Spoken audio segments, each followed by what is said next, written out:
Okay, so I'm going to start. This is the story part. And normally I wouldn't record it, but I'm so excited about telling this story again. It's being recorded. So in 2003, there was a rum making company, there still is, in Venezuela, and it's called Santa Teresa. The owners were a family of Germans who had immigrated to Venezuela a couple of generations ago, and the current leader was a young man named Alberto Vollmer. So Alberto Vollmer went to Harvard and took a course in negotiations, and you need to know that as this story progresses. So in the middle of the night, they're on this huge, huge, wealthy plantation growing sugarcane, and they have this distillery. They got a call from the guards at the gate that there are three robbers there who have stolen the gun of the guard, and what should they do? Should they call the police? And Alberto says, no, I'm coming right down. So he goes down to confront these three gang members, and he says, okay, so here's the thing. You have broken in, you have stolen, and now you've got a gun, and here are your choices. You can either go up into the hills and work in the vineyards for me, in the sugarcane fields for me for 3 months, or I'll call the police. Which do you choose? And they say, oh, well, we'll go up into the fields. So these three guys go up into the fields, and he makes them work. And the first thing that he does is he imposes discipline so that they have to get up at the same time as the peasants do, and they have to work a full day.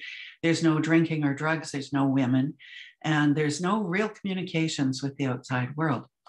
So a couple of days later, 22 more gang members appear at the door and say, we'd like the same deal that you've given those three guys. We'd like to go up into the hills and work too. And we're willing to abide by the rules.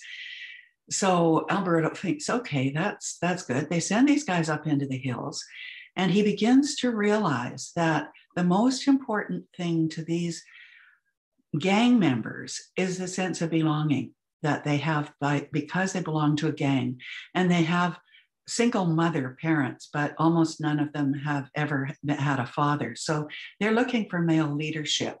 So he makes sure that up in the hills, they start getting training, that they have to have self-discipline, that they have to comply, and that behavior is going to be rewarded. So in the end, they actually get jobs. So after that, they realize that there are two major, sorry, I should have turned off that clock. There are two major gangs, and the enemy gang is now the enemy of the rum distillery as well. So Albert and his brother go up to meet with the rival gang and tell them what's happened. They know, of course, what's happened. And they say, yeah, we want the same deal. We'll go up there. We won't fight with them. We'll just go up there and we'll join in. So that began a whole project where the people who volunteer, and now it's got, hundreds of these gang members have gone through this program. It's a 3-month thing that they have to commit to. And then after that, they all end up employed. And what they discovered was that these workers developed this huge sense of family by being up there, and that the next thing that Albert had to bring in was the mothers, because the mothers had a vision of the future and they wanted this all to succeed. And so they established a network of mothers. So this story is so incredible that it decreased the violence in that whole area by 40%. And they were actually recognized by Chavez, who was then the president of Venezuela before he died. It was one of the few corporations that he ever applauded. So I'm going to put in a link to the BBC broadcast because you can hear the actual interview with Alberto Vollmer. Excuse me. And he was a rugby coach. So he taught them, or he got them all playing rugby in teams, and found that that was a part of the discipline that they needed. And the other part was the behavioral therapy that they all needed. And so he implemented all of that, and it's still going now. So that was 2003 it started, and now it's a massive project in Venezuela. So it's really, really inspiring. So instead, what I'm going to talk about is the role of civil society. And I just want to tell you more stories about civil society bringing so much success and changing the world, really. Things are completely different now from what they were when I started working in 1984. Started doing this. It became as big as my career, but started doing this as a major amount of my time. So the landmark successes I've already talked about, and they are, I think, the first one was when a small group of people in New Zealand started a project to ask the World Court to give an advisory opinion about whether or not nuclear weapons are legal or illegal under international law.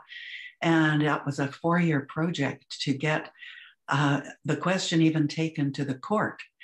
And then the court a year later did rule that indeed nuclear weapons are not legal under international humanitarian law.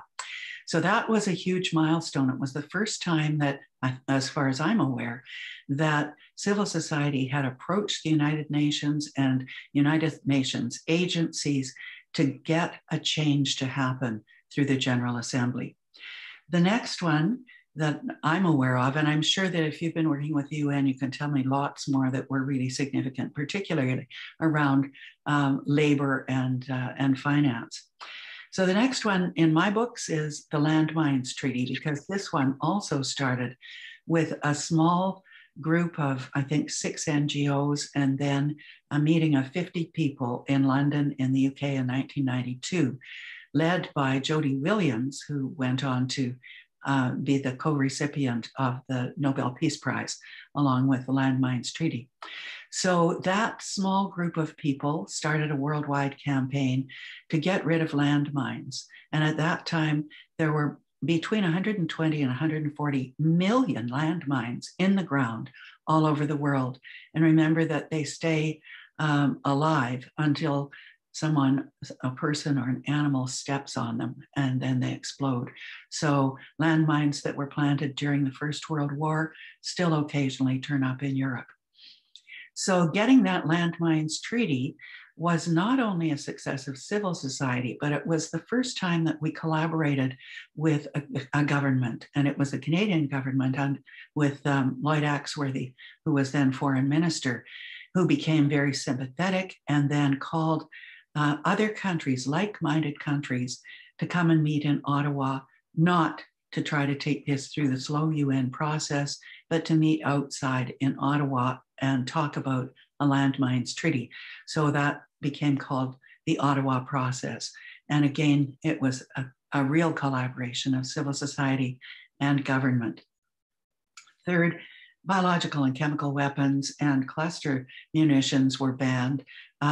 Civil society was in the background there, and I certainly was a part of it, but it wasn't these massive campaigns. Those moved forward quite quickly, earlier some of them. Then the more recent one is the Treaty on the Prohibition of Nuclear Weapons, and I just want to pay tribute to youth and their involvement. Well, there are two important things I want to say. One is that the reason that treaty went ahead, in my opinion, is that instead of talking about security and deterrence, all of the conferences were required to talk about the humanitarian consequences of a nuclear explosion.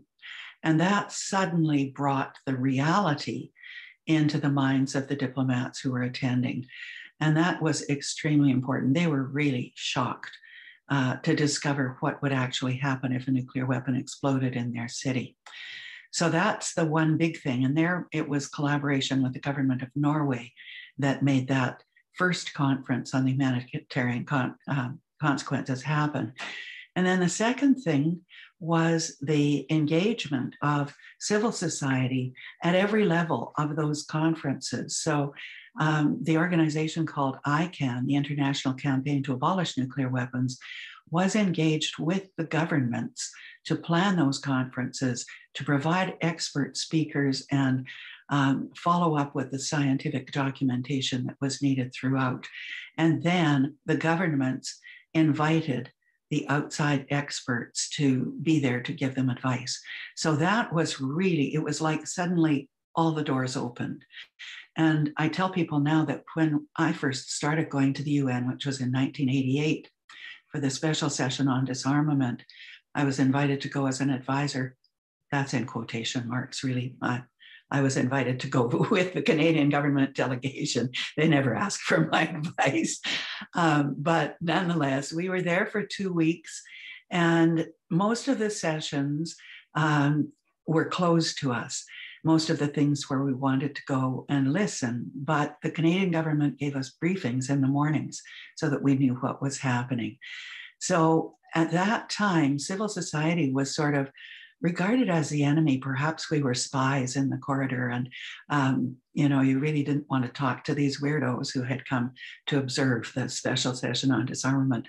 So all of that has changed. And now, as I keep saying in these sessions, everyone says we can't do this unless we can mobilize civil society. So that's a really big change. The role of youth was extremely important. I wasn't in Norway, but I've heard this from delegation reports that there were always 100 youth volunteers in the conference room when the delegations were there and when the presentations were being made. So what, you might think? What that means is that all of these delegates have got a little microphone on a desk in front of them, and they're listening with their translation equipment. And if a young person saw that a delegate was looking around for a paper, that young person would go along and say, "Can I help you? Do you need the translation from that? I've got it from committee room 1. Would you like me to photocopy it for you? Would you like me to mail that parcel? Would you like me to go and get such and such, or pass a message, or whatever?"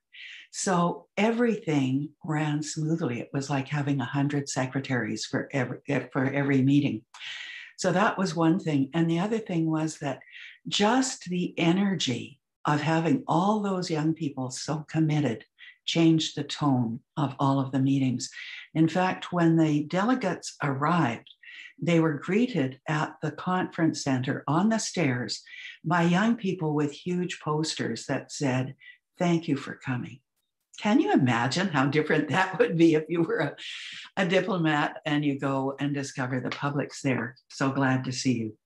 Now the final one was one that I've mentioned about the United Nations Environment Program, UNEP, put out a call for citizens to nominate themselves to serve on a citizens' assembly where the United Nations Environment Program was discussing responsible banking and environment. So you could recommend that you would like to serve, but you had to be nominated by your organization. And then they chose a specific number. I think it was 200. So there we've got the beginnings of a citizen advisory parliamentary assembly starting already at the UN. So those are the really important ones that I wanted to tell you about. Then I wanted to talk a bit about the role of women, because in civil society, women have always been leading in terms of peace and social welfare, social justice. The UN tells us 70% of all the workers in the world working on these issues are women. So I want to just tell you about women in Black, in case you didn't know about those women in the 70s. These were mothers of the disappeared, mothers and grandmothers whose family members had been kidnapped and killed.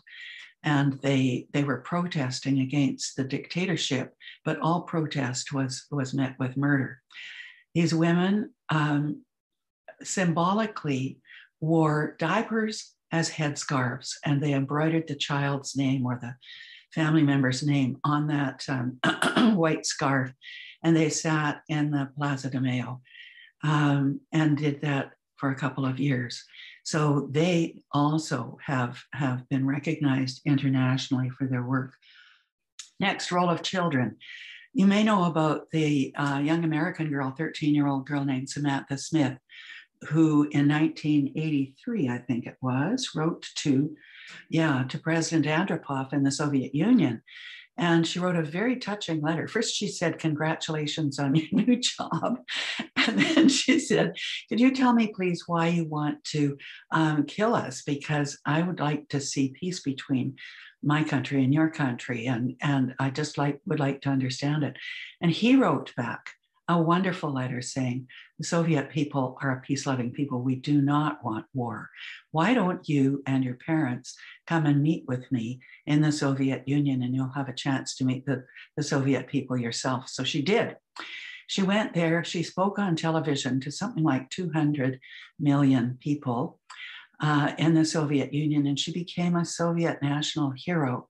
And unfortunately, she was killed in a plane crash with her father. So it was a tragedy. When I was in the Soviet Union in 1986, everyone was still talking about the fact that she had been killed in a plane crash, and it was like they had lost a family member. Gorbachev, in his book Perestroika, wrote that two things affected him, pardon me, excuse me, affected his thinking about nuclear weapons.